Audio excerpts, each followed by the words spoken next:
Tai bažnyčia vis kažkokia tai diena mini kažkokias tai šventės skirtingas, šiandien minim tas sekmines ir kažkaip žiūrėdamas į save pirmiausia gal norėčiau paraginti ir jūs, gal jums bus aktualu, kad kažkaip atverti tą savo širdis, kad tos visos šventės tokios iškilmes, kurias minime, kažkaip nenueitų veltui, tai bet kad kažkaip jos paliestų mūsų širdis, kad atgaivintų jas.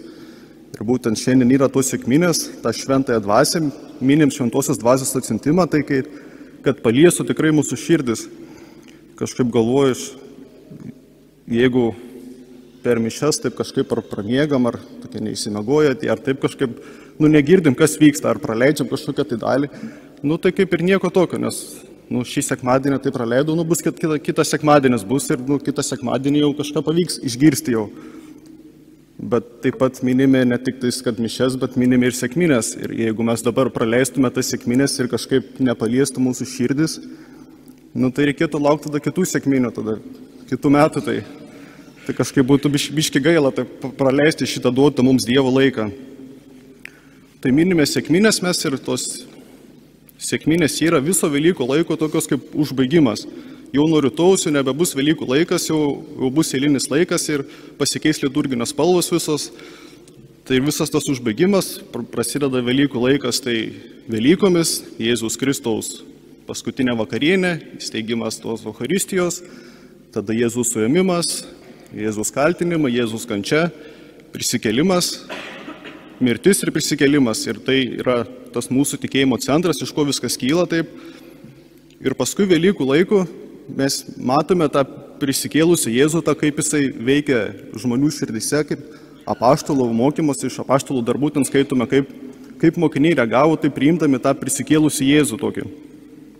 Tai per visą Velykų laiką šitą minėjimą ir praeitą per sekmadienį minėjome šeštinės, tai kai Jėzus buvo žengęs į dangų, tai Jėzus buvo tarp mūsų, prisikėlęs, mokė mokinius ir tada pasakė, viskas jau užteks man čia būti su jumis, aš keliauju pas tėvą.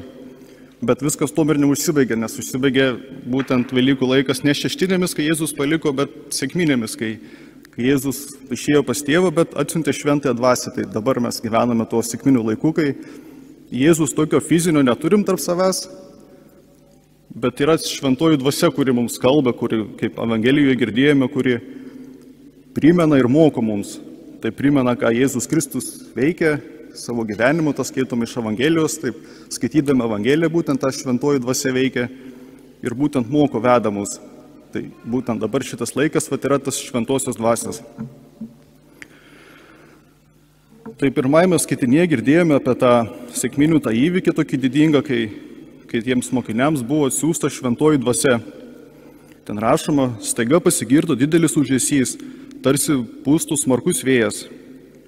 Ir tai toks pūtimas, toks ūžesys rodo pirmiausia, kad tai šventoji dvasia veikia ne tik tais žmonių širdise, ne tik tais per jausmus kažką, ką aš vienas galiu patirti, bet tą ūžesimą, tą vėją patyrė visi. Tai veikia per fizinius reiškinius tokius, kad visi gali patirti tą šventąją dvasią.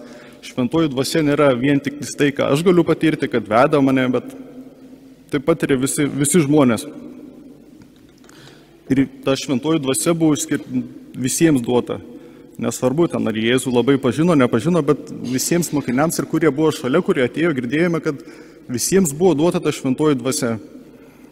Tai vėl, kad ta šventoji dvasia nepasisavintume, kad vien tik tai, ką aš priimu, bet šventoji dvasia skirta visiems ir visus veikia. Ir kažkaip sukontroliuoti ir žinoti, kad būtent šventoji dvasia veikia per kažkokius reiškinius ar kažką būtų toks sumenkinimas tos šventosios dvasios. Ir šventoji dvasia veikia kaip norinais. Norės palies žmonių širdis, norės nepalies čia. Ir mes šito nelabai galim sukontroliuoti tokio.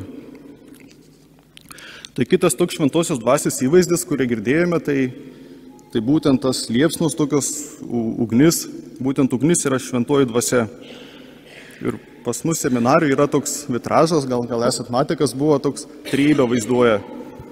Tai pačiam viršų yra tokia saulė, kuri šviečia visur, tai Dievas Tėvas, iš kurio viskas kyla. Per vidurį yra kryžius, tai sūnus Jėzus Kristus, kuris tą misiją prisėmė. Ir galiai yra ugnis vaizduojama, tai būtent šventoji dvasia. Ir vieną kartą vaikai atėjo į seminariją, aš ten vedžiau ekskursiją jiems ir atėjome į koplyčią, sakau, va čia toks vitražas yra, va, ką jūs kalba jums, ką jūs galite pasakyti apie tą vitražą, čia kažkaip prakalbėjo ar neprakalbėjo. Nu, tai atpažino, kad Saulė yra Dievas, tėvas, tai nesunkiai, kad kryžius Jėzus Kristus čia irgi kaip viskas aišku. Tada paklausė, tai ką ta ugnis čia reiškia. Ir vaikai iškart sako, pragaras. Tai šventoji dvasia nėra pragaras ir būtent mes, ta ugnis nereiškia vien tik pragarą, pragaras taip ten skaitome, ten liepsnas, ten dar, bet ta šventoji dvasia, ta ugnis, tai pirmiausia yra ta tyrinanti ugnis, kuri tyrina ir valo, o ne kad mūsų tiesiog kankina, kaip pragare, kad būsim.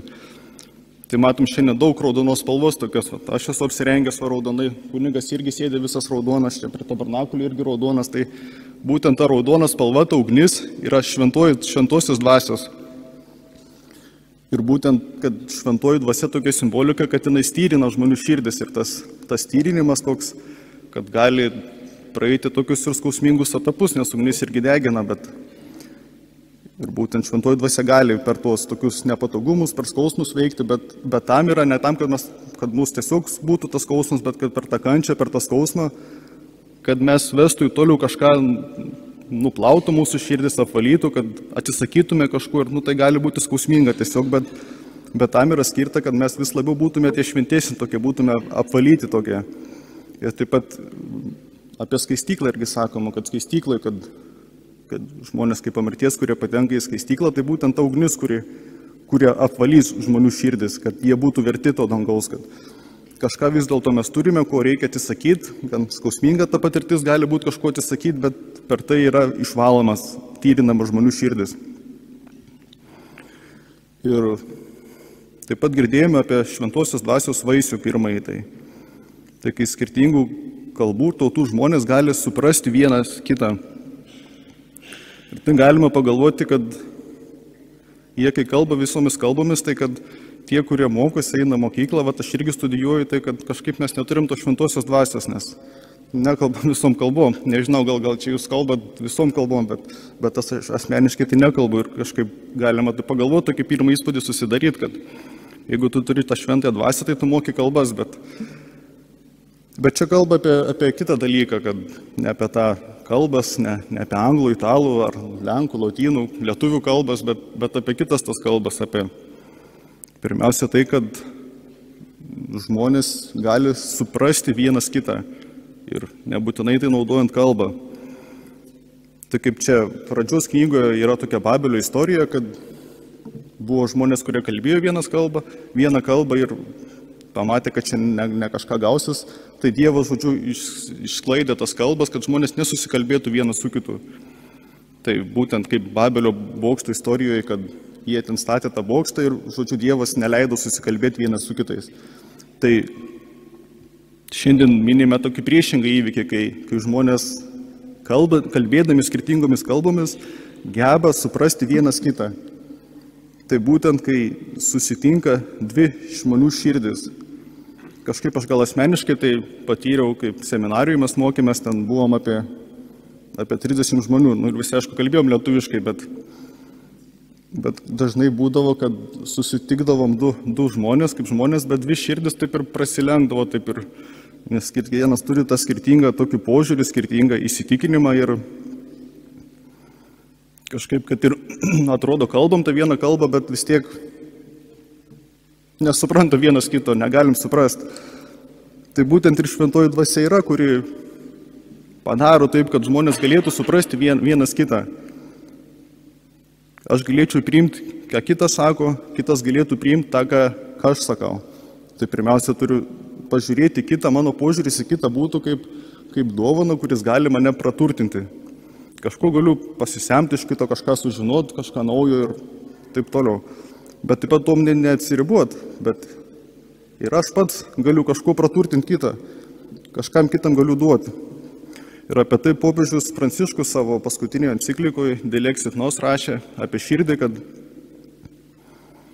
žmogus, kuris neturi širdies, tai negali suprasti ir kito žmogaus širdies. Tai pirmiausia, jeigu aš suprasiu savo širdį, išsiaiškinsiu, kaip aš pats mąstau, ką aš galvoju, įsikontempliuosiu tą, tai padės suprasti ir tą kitą žmogų tiesiog. Ir per tai vyksta šventoji dvasia, kuri jungia žmonės, kuri padeda suprasti, ką ir gauti kažko iš kito, kažko pasisemti, kažko būti praturtintam.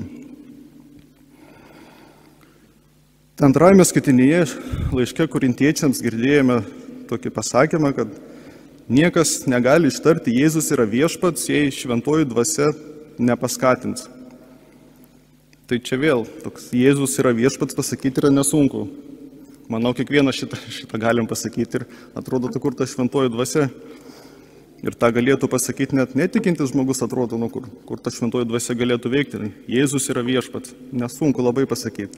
Ir net galėtume turbūt žmogų, kuris nemoka lietuvių kalbos, pasakyk, yra toks žodis Jėzus, yra žodis yra ir yra žodis viešpats ir tos tris žodžius sujung, bet čia vėl ne tokį pasakymą, tiesiog žodžių, bet apie tą prasme, tai ką reiškia, kad Jėzus yra viešpats. Ir būtent šventoji dvasia ne kažkaip padaro, kad mano lūpos ištartų tos žodžius, bet tai, kad paliestų tą mano širdį ir kad tikrai suprastų mano širdis, pirmiausia, kad Jėzus yra viešpats. Tai ką reiškia tas, kad Jėzus yra viešpats? Tai pirmiausia toks priėmimas, kad Jėzus yra mano gyvenimo centras. Šventoji dvasia veda prie Jėzaus, kuris yra gyvenimo centras. Tai Jėzus buvo tas pavyzdys, Jėzus buvo žmogus ir Dievas. Ir jisai parodė žmonėms, koks žmogus turi būti. Nes aš kaip žmogus esu netobulas, gal ieškantis kaip ką. Ir Dievas, matydamas tokią žmonių situaciją, tokią patirtį, sako, yra mano sūnus Jėzus Kristus, į kurį jūs visi turite lygiuotis. Tai būtent apie tai sako, kad ta šventoji dvasia skatina tą mano širdį suprasti tą Jėzų, pamilti tą Jėzų, vis iš naujo atrasti kažką tai, kad galėčiau būti tobulesnis, kad galėčiau siekti Jėzumi. Tai melskime šiandien tos šventosios dvasios malonės, kad į mūsų širdis tyrintų jinais su to ugnimi, kad galėtume labiau pažinti Jėzų Kristų, labiau mylėti ir jį sekti. Amen.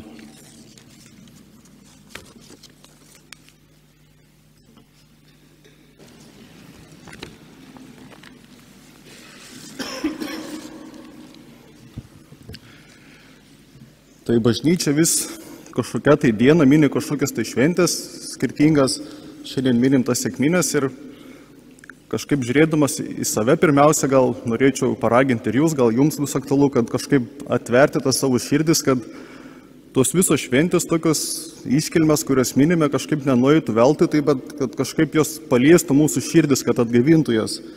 Ir būtent šiandien yra tos sekminės, tą šventąją dvasią, minim šventosios dvasios atsiuntimą, tai kad paliestų tikrai mūsų širdis. Kažkaip galvoju, jeigu per mišias taip kažkaip ar pramiegam, ar tokia neįsimiegoja, ar taip kažkaip, negirdim, kas vyksta, ar praleidžiam kažkokią tai dalį, tai kaip ir nieko tokio, nes šį sekmadienį tai praleidau, bus kitas sekmadienis bus ir kitą sekmadienį jau kažką pavyks išgirsti jau. Bet taip pat minime ne tik tais, kad mišias, bet minime ir sekminės. Ir jeigu mes dabar praleistume tas sekminės ir kažkaip nepaliestų mūsų širdis, tai reikėtų laukti tada kitų sekminių, tada kitų metų. Tai kažkaip būtų biški gaila tai praleisti šitą duotą mums Dievo laiką. Tai minime sekminės mes ir tos sekminės yra viso Velykų laiko tokios kaip užbaigimas. Jau nuo rytojaus jau nebebus Velykų laikas, jau bus eilinis laikas ir pasikeis liturginės spalvos visos. Tai visas tas užbaigimas, prasideda Velykų laikas, tai Velykomis, Jėzus Kristaus paskutinė vakarienė, įsteigimas tos Eucharistijos, tada Jėzus suėmimas, Jėzus kaltinimai, Jėzus kančia, prisikėlimas, mirtis ir prisikėlimas. Ir tai yra tas mūsų tikėjimo centras, iš ko viskas kyla taip. Ir paskui Velykų laikų mes matome tą prisikėlusią Jėzų, kaip jisai veikia žmonių širdise, kaip apaštalų mokymas iš apaštalų darbų, ten skaitome, kaip mokiniai reagavo, tai priimdami tą prisikėlusią Jėzų tokį. Tai per visą Velykų laiką šitą minėjimą ir praeitą per sekmadienį minėjome šeštinės, tai kai Jėzus buvo žengęs į dangų, tai Jėzus buvo tarp mūsų, prisikėlęs, mokė mokinius ir tada pasakė, viskas, jau užteks man čia būti su jumis, aš nukeliauju pas tėvą. Bet viskas tuom ir neužsibaigė, nes užsibaigė būtent Velykų laikas ne šeštinėmis, kai Jėzus paliko, bet sekminėmis, kai Jėzus išėjo pas tėvą, bet atsiuntė šventąją dvasią. Tai dabar mes gyvename tuo sekminių laiku, kai Jėzus tokio fizinio neturim tarp savęs, bet yra šventoji dvasia, kuri mums kalba, kuri, kaip Evangelijoje girdėjome, kuri primena ir moko mums. Tai primena, ką Jėzus Kristus veikia savo gyvenimu, tas skaitome iš Evangelijos, taip skaitydami Evangeliją būtent tą šventoji dvasia veikia ir būtent moko veda mus. Tai būtent dabar šitas laikas yra tas šventosios dvasios. Tai pirmajame skaitinėje girdėjome apie tą sekminių tą įvykį tokį didingą, kai tiems mokiniams buvo atsiųsta šventoji dvasia. Ten rašoma, staiga pasigirdo didelis ūžesys, tarsi pūstų smarkus vėjas. Ir tai toks pūtimas, toks ūžesys rodo pirmiausia, kad tai šventoji dvasia veikia ne tik tais žmonių širdise, ne tik tais per jausmus kažką, ką aš vienas galiu patirti, bet tą ūžesimą, tą vėją patyrė visi. Tai veikia per fizinius reiškinius tokius, kad visi gali patirti tą šventąją dvasią. Šventoji dvasia nėra vien tik tai, ką aš galiu patirti, kad veda mane, bet taip patiria visi žmonės. Ir ta šventoji dvasia buvo visiems duota. Nesvarbu, ten ar Jėzų labai pažino, nepažino, bet visiems mokiniams ir kurie buvo šalia, kurie atėjo, girdėjome, kad visiems buvo duota ta šventoji dvasia. Tai vėl, kad ta šventoji dvasia nepasisavintume, kad vien tik tai, ką aš priimu, bet šventoji dvasia skirta visiems ir visus veikia.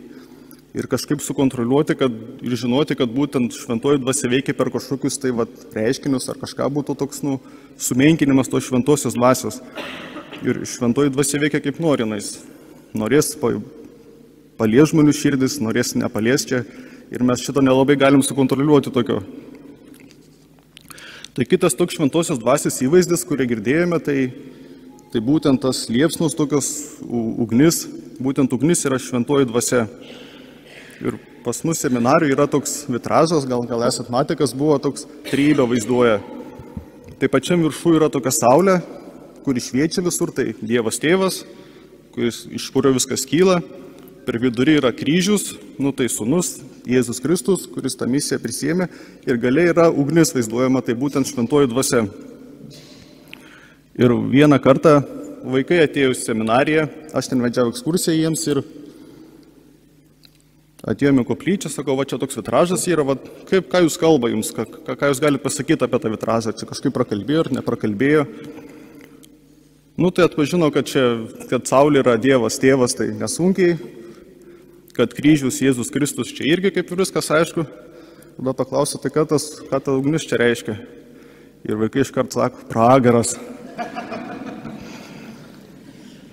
Tai šventoji dvasia nėra pragaras ir būtent mes ta ugnis nereiškia vien tik pragarą. Pragaras taip, ten skaitome, ten liepsnas, ten dar. Bet ta šventoji dvasia, ta ugnis, tai pirmiausia yra ta tyrinanti ugnis, kuri tyrina ir valo, o ne kad mūsų tiesiog kankina, kaip pragare, kad būsim.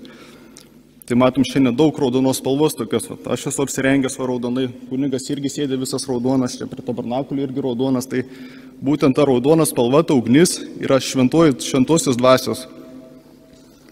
Ir būtent, kad šventoji dvasia tokia simbolika, kad jinai styrina žmonių širdis ir tas tyrinimas toks, kad gali praeiti tokius ir skausmingus etapus, nes ugnis irgi degina, bet ir būtent šventoji dvasia gali per tuos tokius nepatogumus, per skausmus veikti, bet tam yra ne tam, kad mūsų tiesiog būtų tas skausmas, bet kad per tą kančią, per tą skausmą, kad mes vestų į toliau kažką, nuplautų mūsų širdis, apvalytų, kad atsisakytume kažkur, tai gali būti skausminga tiesiog, bet tam yra skirta, kad mes vis labiau būtume tie šventesni tokie, būtume apvalyti tokie. Ir taip pat apie skaistyklą irgi sakoma, kad skaistyklai, kad žmonės kaip po mirties, kurie patenka į skaistyklą, tai būtent ta ugnis, kurie apvalys žmonių širdis, kad jie būtų verti to dangaus, kad kažką vis dėlto mes turime, ko reikia atsisakyti, gan skausminga ta patirtis gali būti kažko atsisakyti, bet per tai yra išvalomas, tyrinamas žmonių širdis. Ir taip pat girdėjome apie šventosios dvasios vaisių pirmąjį. Tai kai skirtingų kalbų ir tautų žmonės gali suprasti vienas kitą. Ir tai galima pagalvoti, kad jie, kai kalba visomis kalbomis, tai kad tie, kurie mokosi, eina mokyklą, aš irgi studijuoju, tai kad kažkaip mes neturim to šventosios dvasios, nes nekalbam visom kalbom. Nežinau, gal čia jūs kalbat visom kalbom, bet aš asmeniškai tai nekalbu ir kažkaip galima tai pagalvoti, tokį pirmą įspūdį susidaryti, kad jeigu tu turi tą šventąją dvasią, tai tu moki kalbas, bet čia kalba apie kitą dalyką, kad ne apie tą kalbas, ne apie anglų, italų ar lenkų, lotynų, lietuvių kalbas, bet apie kitas tas kalbas, apie pirmiausia tai, kad žmonės gali suprasti vienas kitą ir nebūtinai tai naudojant kalbą. Tai kaip čia pradžios knygoje yra tokia Babelio istorija, kad buvo žmonės, kurie kalbėjo vieną kalbą ir pamatė, kad čia ne kažką gausis, tai Dievas, žodžiu, išsklaidė tas kalbas, kad žmonės nesusikalbėtų vienas su kitu. Tai būtent kaip Babelio bokšto istorijoje, kad jie ten statė tą bokštą ir, žodžiu, Dievas neleido susikalbėti vienas su kitais. Tai šiandien minime tokį priešingą įvykį, kai žmonės kalbėdami skirtingomis kalbomis geba suprasti vienas kitą. Tai būtent, kai susitinka dvi žmonių širdis. Kažkaip aš gal asmeniškai tai patyriau, kaip seminarijoje mes mokėmės, ten buvom apie 30 žmonių, ir visi, aišku, kalbėjom lietuviškai, bet dažnai būdavo, kad susitikdavom du žmonės, kaip žmonės, bet dvi širdis taip ir prasilenkdavo, taip ir, nes kiekvienas turi tą skirtingą tokį požiūrį, skirtingą įsitikinimą ir kažkaip, kad ir atrodo kalbam tą vieną kalbą, bet vis tiek nesupranta vienas kito, negalim suprasti. Tai būtent ir šventoji dvasia yra, kuri padaro taip, kad žmonės galėtų suprasti vienas kitą.